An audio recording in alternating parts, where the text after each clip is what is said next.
శృంగార సమస్యలతో బాధపడే వాళ్ళ శాతము నాకు తెలిసినంత వరకు తక్కువనే ఉంటది అప్పట్లో. ఇప్పుడు ఎట్లా అనిపిస్తా ఉంది అంటే ఒక్కసారిగా లైఫ్ స్టైల్ చేంజ్ అయింది. సడన్ గా పెరిగింది. 20-30 సంవత్సరాల వాళ్ళు కూడా ఇబ్బందులు పడతా ఉన్నారు. ఎందుకు సార్ ఇది? కోవిడ్ వచ్చిన తర్వాత ఈ ప్రాబ్లమ్స్ ఎక్కువైనాయి. కోవిడ్ మనకు వ్యాధి రాకపోయినా, మనం హాస్పిటలైజ్ కాకపోయినా కోవిడ్ పురుగు మనందరికీ తగిలింది. ప్రతి వ్యక్తికి వ్యాక్సిన్ తీసుకున్న వాళ్ళకు అందరికీ మొత్తం. దీన్ని హార్డ్ ఇమ్యూనిటీ అంటారు. హార్డ్ అంటే గుంపు అన్నట్టు. ఈ కోవిడ్ ఎక్కడ పనిచేస్తుంది అంటే రక్త నాళాల మీద పనిచేస్తుంది. మనం అంతకుముందు 50 ఏళ్ళు వస్తే కానీ వాడికి హార్ట్ అటాక్ అనే పదం వినేవాళ్ళం కాదు. ఇప్పుడు వాడి ఫ్రెండ్ పెళ్లిలో వాడు అంటే హార్ట్కు వెళ్ళే రక్తనాళాలు డ్యామేజ్ అవ్వడం వల్ల వాడు చచ్చిపోతుంది. అట్లాగే ఈ తుంటి ఎముకని ఫీమర్ అంటారు. దానికి ఒక హెడ్ ఇట్లా బాల్ లాగా ఉంటుంది. దానికి ఒక చిన్న ఆర్టరీ బ్లడ్ సప్లై ఉంటుంది. అది మూసుకుపోయి ఏవాస్కులర్ నెక్రోసిస్ అది ఫిమరల్ హెడ్ అంటారు. వాడికి ఆర్థోపెడిక్ ప్రాబ్లం వస్తుంది. మా మిత్రుడు ఒక ఆయన ఉన్నారు, వారికి లెగ్ కింద మోకాల కింద రక్తనాళాలు బ్లూ కలర్ అందరికీ ఉంటాయి. వెరికోస్ వెయిన్స్ అంటారు. అది వారికి అట్లా ప్రాబ్లం. చాలా మందికి ఈ శృంగారానికి సంబంధించినటువంటి సప్లై చేసే రక్తనాళాల్లో డ్యామేజ్ వస్తుంది. వ్యాక్సిన్ వేసుకోవడం వలన లేదంటే వేసుకున్నా వేసుకోకపోయినా వ్యాధి వచ్చినా రాకపోయినా మనందరికీ ఆ పురుగు తగిలింది. ఆ పురుగు ఎఫెక్ట్ ఉంటుంది. మరి దీని మీద ఏమైనా రీసెర్చ్ చేశారా? ఎందుకు ఇట్లా అవుతుంది? మళ్ళీ దీనికి రీసెర్చ్ చేయాలంటే మనకు ఒకటేమో పెద్ద సెటప్ ఉండాలి. ఇప్పుడు ఏదో 4 కేసులు చేసి నేను పేపర్ సబ్మిట్ చేస్తే అది ఇన్వాలిడ్. ఒక గ్రూప్ వర్క్ నౌడేస్ మెడిసిన్ అనేది ఒక సముద్రం లాగా తయారైంది. ఒక డాక్టరు ఒక చిన్న నర్సింగ్ హోమ్లో పెట్టుకొని చేయడం అనేది కొంచెం డిఫికల్ట్. సో దానికి డెడికేటెడ్గా ఉండాలి, టైం ఇవ్వగలగాలి, తర్వాత నాలెడ్జ్ కూడా ఉండాలి. పేపర్ రాయడం కూడా ఇప్పుడు ఆఫ్టర్ లెటర్ రాయాలన్నా కానీ ఎవడు పడితే వాడు రాయలేడు. దానికి ఆ ప్రొఫార్మా ఉండాలి, ఆ ఆలోచన రావాలి, వేరే వ్యక్తుల స్పెషలిస్ట్ల హెల్ప్ కావాలి. ఎగ్జాంపుల్ నేను ఇక్కడ పీనల్ డాప్లర్స్ ఎన్నో చేయించాను. పక్కనే సత్య డయాగ్నోస్టిక్ నేను వెళ్తాను. నేను వెళ్ళినప్పుడు సార్ మీ దగ్గర ఇవన్నీ చేస్తున్నాం కదా, కొన్ని వందలు చేసి ఉంటాము, ఇవన్నీ మీ దగ్గర స్టోర్ అయినాయా అంటే నాకు తెలియదు, దీని ఓనర్ వేరే ఉంటాడు, ఆయన వెళ్ళాడు. ఇప్పుడు ఆ ఓనర్ ఎవరో ఆయన బిజీ ఆయన ఉంటాడు, నా బిజీ నేను ఉంటాను, ఆయనకు నాకు ఇంటరాక్షన్ తక్కువ ఉంటుంది. సో లేదా నేను అడిగినప్పుడు ఆయన ఓకే అంటాడు, తర్వాత ఆయన మర్చిపోతాడు, లేదా నేను మర్చిపోతాను. ఇట్లా things will be different. So దానికి వెస్ట్లో జరిగినంత రీసెర్చ్ మన దగ్గర పని ఉన్నా కూడా చేయలేకపోవడానికి కారణం ఏమిటి అంటే మనకు ఆ సెటప్ లేదు, మనకు ఆ ఎంకరేజ్మెంట్ లేదు. ఫర్ ఎగ్జాంపుల్ నేను ఇది బాంబేలో చూశాను. అందరూ యూరాలజిస్ట్లే, కానీ ఒకతను క్యాన్సర్ కేసులే చేస్తాడు. అందరూ మిగతా వాళ్ళందరూ ఆ క్యాన్సర్ డాక్టర్కి మిగతా యూరాలజిస్టులు కూడా కేసు పంపిస్తారు. Urology cancer. అట్లాగే ఇంకొకతను ఇంకేదో వర్క్ చేస్తాడు. ఫర్ ఎగ్జాంపుల్ కిడ్నీ ట్రాన్స్ప్లాంట్ చేస్తున్నాడు అనుకోండి. మిగతా యూరాలజిస్టులు కూడా కిడ్నీ ట్రాన్స్ప్లాంట్ చేయగలరు. బట్ వాళ్ళు ఏం చేస్తారు, అతనికే కేసులు పంపిస్తారు. సో దట్ ఆయన ఎక్స్పర్టైజ్ పెరుగుతుంది, ఆయన నెంబర్ ఆఫ్ కేసెస్ పెరుగుతుంది. ఇంకొకతను పీడియాట్రిక్ యూరాలజిస్ట్ అని ఉంటారు. మనకు హైదరాబాద్లో మల్లికార్జున రెడ్డి గారు అని ఉన్నారు, వారు పీడియాట్రిక్ యూరాలజిస్ట్. ఇప్పుడు మిగతా అందరూ కూడా చిన్నపిల్లలు రాగానే ఆయనకు పంపించారు. వీళ్ళే మెడిల్ చేసుకుంటారు, ఎప్పుడో ఏదో ప్రాబ్లం ఉన్న కేసు ఆయనకు పంపిస్తారు. సో ఆ కల్చర్ లేదు. మన పీనల్ ఇంప్లాంట్ సర్జరీ అన్నప్పుడు చాలా తక్కువ మంది చేస్తారు. తర్వాత దీంట్లో లాబింగ్లు, క్యాస్టులు, రకరకాలైనటువంటి ప్రైవేట్ ప్రాక్టీస్లో ఉండే అన్ని రకాలైనటువంటి ప్రాబ్లమ్స్, కన్జ్యూమర్ ఫోరం గొడవలు, అన్నీ ప్రతి వ్యక్తికి ఉంటూనే ఉంటున్నాయి, ప్రతి ప్రొఫెషన్లోనూ ఉంటున్నాయి. నా ఈ మధ్య ఎస్పెషల్లీ డాక్టర్స్, ఇప్పుడు lawyers they do not come under consumer forum, కానీ డాక్టర్స్ కమ్ అండర్. యూజువల్గా నాకున్న సెటప్ ఈ దిల్సుఖ్ నగర్ ఇక్కడ వచ్చేవాళ్ళు కూడా కొంచెం విలేజర్స్, తక్కువ ఇన్కమ్ ఉన్న వాళ్ళే వస్తారు. నిజానికి నాకు బంజారాహిల్స్లో నా సొంత బిల్డింగ్ కూడా ఉంది. కొన్ని రోజులు క్లినిక్ కూడా నడిపాను.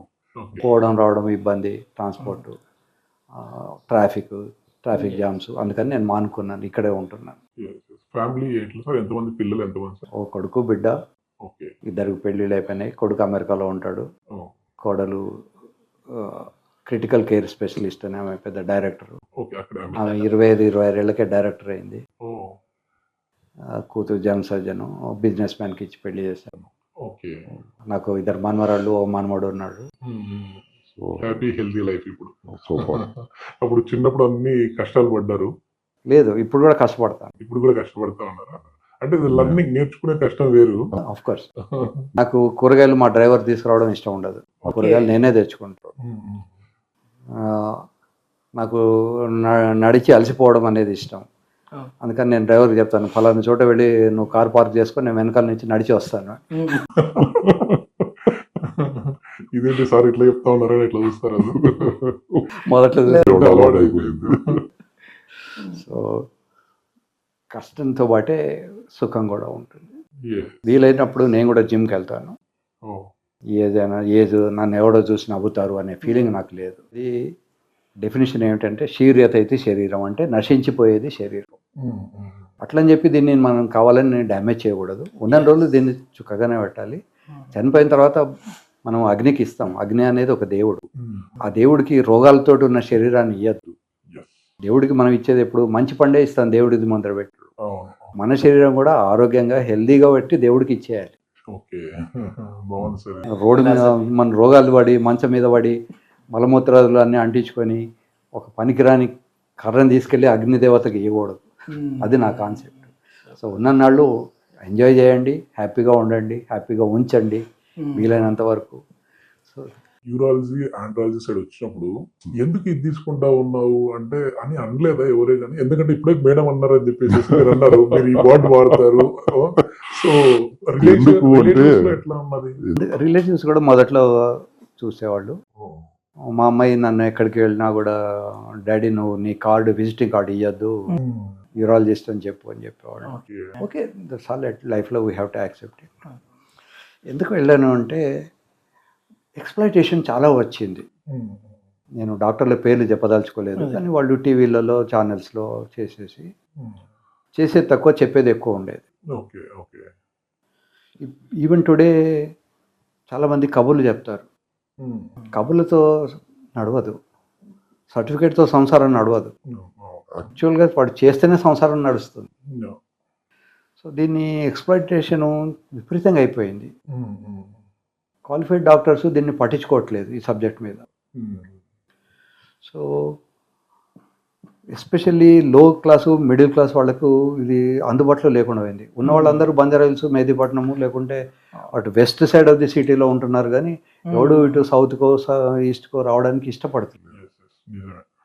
సో నేను అనుకున్నాను సొసైటీలో I should create my own thing. ఇప్పుడు మనకి ఎవడు పిలిచి బాబు ఇక్కడ కూర్చొని నేను పేషెంట్ని తెస్తాను అని అనరు. మన పేషెంట్ని మనమే తయారు చేసుకోవాలి.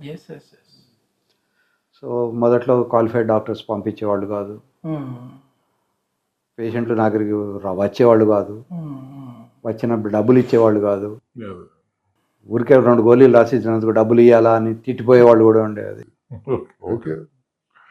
సో నేను అనుకునేవాడిని, ఈ కుర్చీలో కూర్చునే అవకాశం భగవంతుడు ఇచ్చాడు, వాడు డబ్బులు ఇవ్వకపోయినా తిండికి అయితే నడుస్తుంది, మిగతా విషయాలు అవే నడుస్తాయిలే అని ఓపిక పట్టుకొని కూర్చునేవాడిని. దాదాపు 10 ఏళ్ళు నాకు అసలు పేషెంట్లు లేరు. ఎప్పుడో అకేజనల్గా ఒకడో ఇద్దరు వచ్చేవాళ్ళు.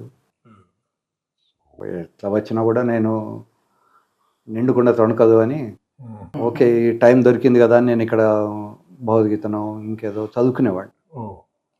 ఇప్పుడు కూడా నా మీద కొంతమంది కోర్టులలో కేసులు అవి పెట్టేవాళ్ళు, లేదా నేను పెట్టిన కేసులు ఏమైనా ఉండేవి. కోర్టుకు వెళ్ళినప్పుడు నేను భగవద్గీతను ఇంకేదో పుస్తకం తీసుకొని పోయి కూర్చొని చదువుకుంటాను.